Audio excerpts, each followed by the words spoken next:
Hey everyone, welcome back to the channel.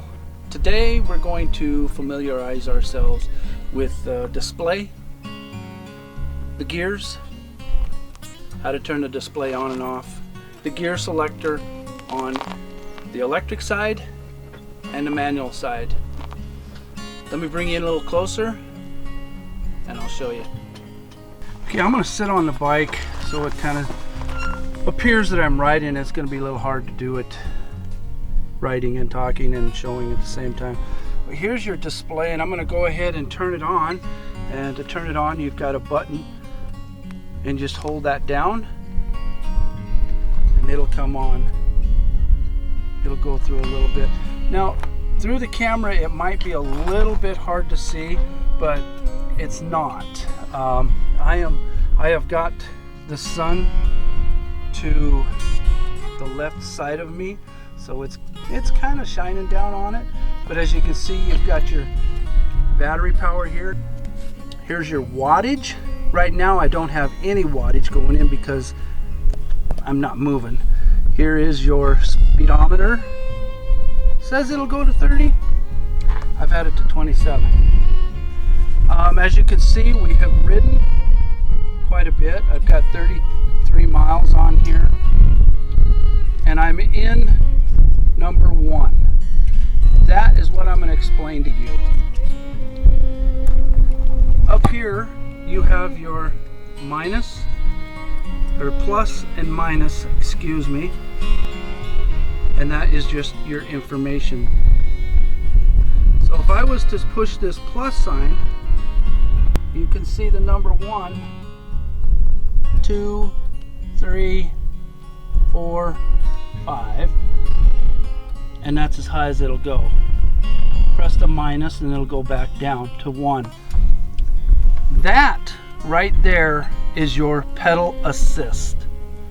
If you have it in 1, you get on your bike and you take off, it's going to automatically go to power assist. It's going to help you out. You're going to take off. If you go down and press the minus one more time, it's going to go to a 0. Now that's pretty much like being on a regular bicycle. You can pedal and it's not going to assist you at all unless you grab this piece right here and twist it. It's going to give you some power right there. So you can be pedaling away on top of, going up a hill and just on 0, pedal assist to 0, and give it a little bit of throttle. It'll help you out. Okay, now that we've got the display all taken care of, let's go down to the shocks. They're pretty self-explanatory, but we'll just go over them with you anyway. Okay, you've got your shocks here. This is your comfort ride. That will give you how hard you want to hit a bump or go through a rocky road or something. You can turn this to firm it, to make these shocks firmer or softer. You can see on there's a plus and minus. So if you want more shock, more bounce here, plus. If you want less, you want a stiffer ride, minus. On this one here, you have lockout or open. As you can see right now, it can bounce. If you want to turn it, you don't have any shock at all. That's a good way to travel that way. If you want to travel, it works that way.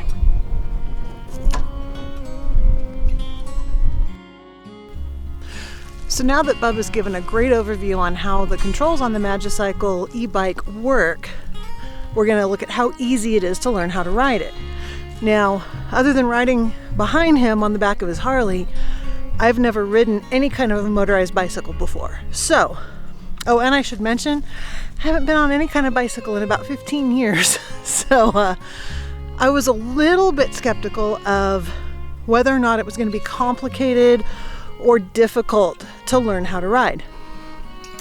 I've been very pleasantly surprised, super easy.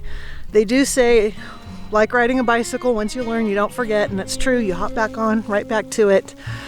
Being in the campgrounds, that has been the perfect place to get used to the controls, to get used to the electric assist, and just to get used to being back on a bike again. And so it has been great. It's been a lot of fun. I've found that I typically keep my standard gear in about 4th gear. And normally that would be a little bit tough getting started initially, but with the electric assist, as soon as you start to turn the pedals, the electric assist kicks in, gives you that little push forward you need to get started. So far, I've kept my electric assist just at level 1, or I've even put it down at 0 where there's no assist, and it gives me a little exercise, and then I just use the throttle gently if I need a little boost while I'm out riding. So it has been super easy. Ton of fun, so much fun. And they're we're finding they're really expanding the things that we do when we're out RVing, because now we have this other option available to us that we didn't have before. And it's something that's not going to physically kill us either. We can decide how hard we want to work and go from there. So really a terrific experience as far as learning how to ride them. Very easy, simple, uncomplicated, straightforward. And over the next couple of weeks, we're going to show you some different ways that we have been using them that help in our day-to-day RVing lives. So a lot of good stuff. Magicycle, again, thank you so much for giving us this opportunity to try out these bikes. And if you have any questions about them at all, our email is in the video description below. Feel free to email us with any questions you have, or leave them in the comments. And don't forget that we have a coupon code to help you save money if you decide you want to buy some for yourself. We hope you've enjoyed this next installment in our Magicycle e-bike series, and we will see you again with them in a couple of weeks.